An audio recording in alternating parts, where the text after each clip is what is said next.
Le jeudi 7 août 2025, Benjamin Netanyahou a fait une annonce qui pourrait changer le cours du conflit israélo-palestinien. Israël veut prendre le contrôle total de la bande de Gaza, mais sans la gouverner ni la garder. Une décision qui secoue déjà la scène internationale. Aujourd'hui, on décrypte ensemble ce plan, ses enjeux et ses conséquences.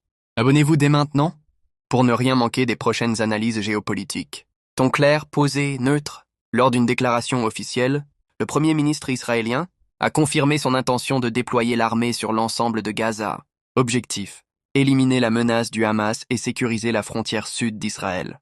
Mais il insiste, il ne s'agit pas d'une annexion ni d'une gouvernance à long terme.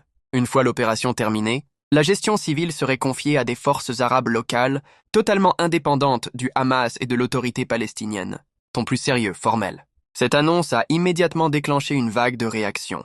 À l'ONU, Antonio Guterres parle d'une dangereuse escalade et convoque une réunion d'urgence du Conseil de sécurité.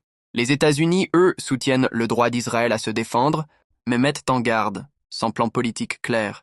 Gaza pourrait plonger dans le chaos. En Europe, plusieurs pays, dont la France et l'Espagne, redoutent qu'une occupation militaire prolongée ne fasse qu'alimenter la violence.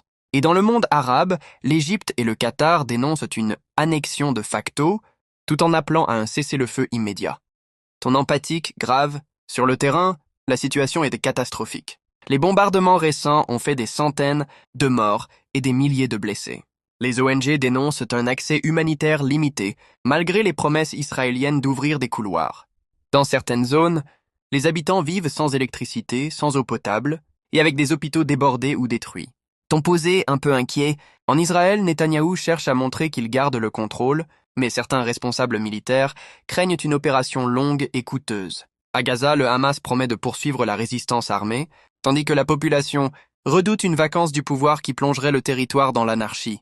Ton engageant, invitant au débat, ce plan de contrôle sans gouvernance, pourrait bien redéfinir l'avenir de Gaza, mais il soulève de lourdes questions. Qui prendra réellement la relève?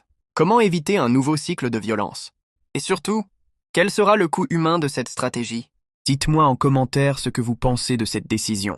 Pensez à liker la vidéo, à vous abonner et à activer la cloche pour ne rien manquer de nos prochains décryptages.